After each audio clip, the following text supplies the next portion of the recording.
안녕하세요. 양도상속증여 자산을 관리해드리고 있는 세무컨설팅 세롬입니다.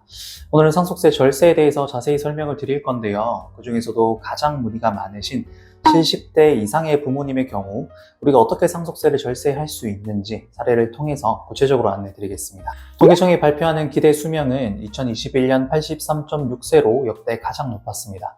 최근 50년간 20세가 넘게 증가한 것으로 곧 100세 시대가 도래하게 되면서 상속세가 큰 화두로 떠오르고 있습니다. 현재 상속세는 배우자가 없는 경우에 5억, 배우자가 있는 경우에는 10억까지 세금을 부과하지 않습니다.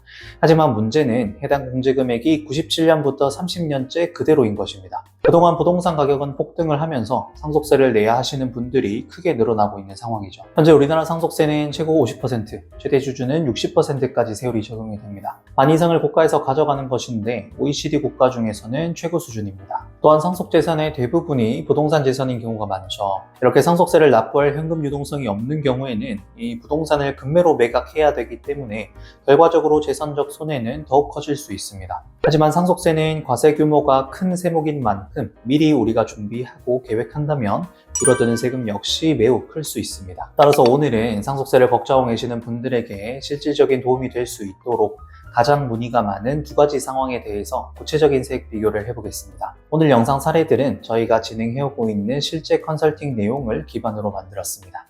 상속세 절세를 위한 최고의 방법은 누가 뭐래도 사전에 증여하는 것입니다. 세금을 줄이려면 세율을 낮춰야 하는데 한 번에 상속한다면 높은 세율이 적용이 되지만 미리 증여를 수차례 나눈다면 증여세와 상속세 모두 낮은 세율이 적용되기 때문입니다. 하지만 상속인에게 미리 증여한 재산도 10년 이내에 돌아가시게 된다면 다시 상속재산에 더해집니다. 따라서 부모님이 70세 정도 되신 경우에는 이미 늦었다고 생각하고 증여를 미루게 되죠. 그러면 70세 부모님의 경우에 정말로 늦은 것인지 구체적인 사례를 통해서 절세 가능액을 비교해 보겠습니다. 참고로 10년 이내에 돌아가셔서 합산되는 사례는 영상 뒷부분에 별도로 안내드리고 있습니다. 첫 번째 사례는 약 50억 정도의 부동산을 가진 70대 부모님이 증여 없이 돌아가시는 경우와 70세부터 90세까지 자녀에게 5억씩 총 3회 증여하는 경우의 세액을 비교해봤습니다. 이때 부동산 상승률은 10년마다 30% 정도로 실제 상승률보다는 비교적 낮게 잡았고요. 향후에 더 많이 오른다면 절세 효과는 더욱 증가합니다. 상속재산의 평가는 상속일 현재를 기준으로 합니다. 따라서 사전 증여를 하지 않는다면 상속재산은 110억으로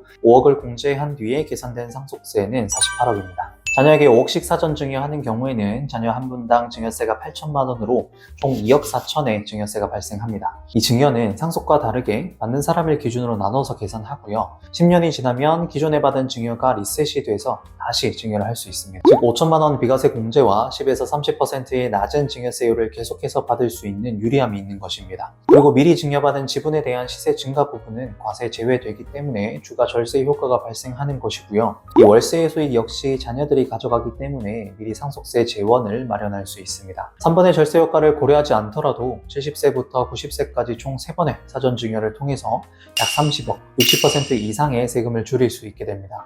증여 가능 횟수가 줄어든다면 절세 역시 줄어들 수 있지만 실제 부동산 상승률은 훨씬 클 것이고요.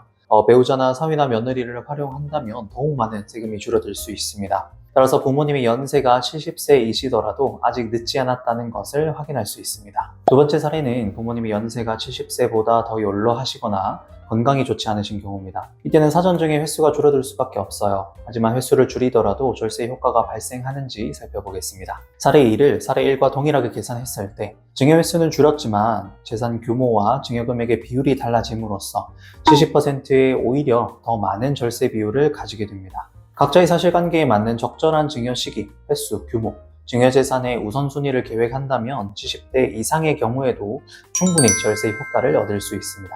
사전증여 절세 포인트는 반드시 5억에서 10억 정도의 재산은 남겨두는 것이 좋습니다. 기본적인 상속 공제가 최소 5억이고요. 5억을 초과하는 상속 재산 역시 낮은 세율을 적용받을 수 있기 때문입니다. 하지만 항상 사전증여가 유리한 것은 아닙니다. 이번 영상의 목적은 사전증여의 여러 가지 변수와 불리함을 함께 설명드림으로써 상황을 객관적으로 보시도록 하기 위함입니다. 첫 번째는 합산과세입니다. 사전 증여를 하고 10년 이내에 돌아가시게 되면 이 증여재산을 합해서 상속세를 계산합니다. 따라서 돌아가시기 직전에 우리가 증여하는 것은 상속세 절세에 전혀 의미가 없어요. 다만 상속세 합해지는 금액은 상속 당시 금액이 아니라 증여 당시의 금액으로 규정을 하고 있어요. 이 부분을 활용한다면 10년 내에 상속이 개시되더라도 절세 효과를 얻을 수 있습니다. 5년 전에 증여한 아파트가 당시에는 10억이었고 현재는 15억으로 올랐을 때 상속세는 10억 원만 합해집니다. 따라서 시세가 오를 것으로 예상되는 부동산은 우리가 미리 증여하는 것이 유리할 수 있습니다. 증여를 하지 않았다면 상속 당시 시세를 기준으로 하기 때문에 상속재산은 25억이고요. 이에 따른 상속세는 4억 4천입니다. 만약 사전 증여를 한다면 10년 내에 돌아가시더라도 15억이 아니라 10억만 더해집니다. 그리고 20억으로 계산된 상속세에서 기존에 납부했던 증여세는 다시 한번 공제가 됩니다. 따라서 사전 증여를 했을 때 발생하는 총세액은 2억 4천에 불과하게 됩니다. 이렇게 사례와 같이 시세 상승분에 대한 절세 효과를 얻을 수 있고요. 사위나 며느리는 5년만 지나도 합산되지 않기 때문에 우리가 훨씬 더 많은 절세 효과를 얻을 수 있게 됩니다. 두 번째는 증여세만 억울하게 더 내는 경우입니다. 상속공제는 기본 5억, 배우자가 있다면 10억까지 상속세가 없죠. 하지만 애초에 상속세가 없는 상황임에도 불구하고 우리가 미리 증여를 한다면 납부했던 증여세를 돌려받지 못하게 됩니다. 예를 들어서 재산이 10억이고 배우자가 있다고 가정을 해볼게요.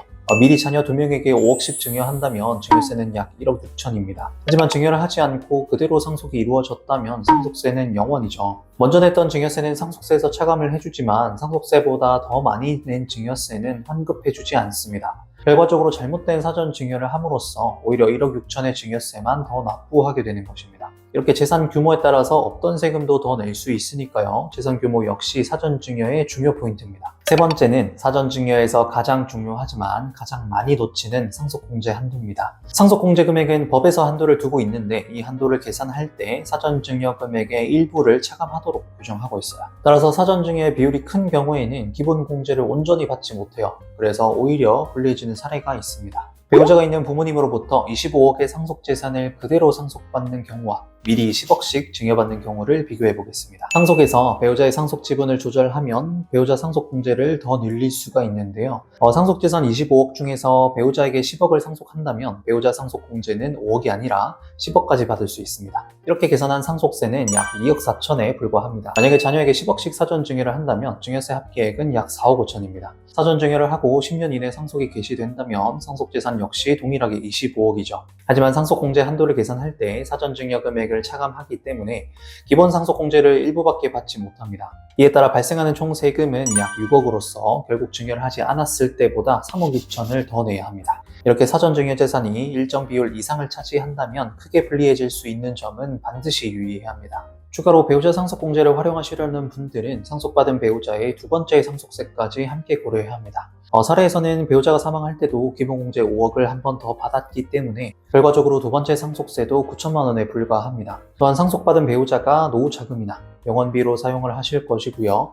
5천만 원의 비과세를 활용해서 자녀에게 미리 증여한다면 이 2차 상속세는 더욱 줄어들게 됩니다. 이와 같이 두 번째 상속세까지 고려한 적절한 상속 지분을 계획한다면 보다 완벽한 상속 플랜이 될 것입니다.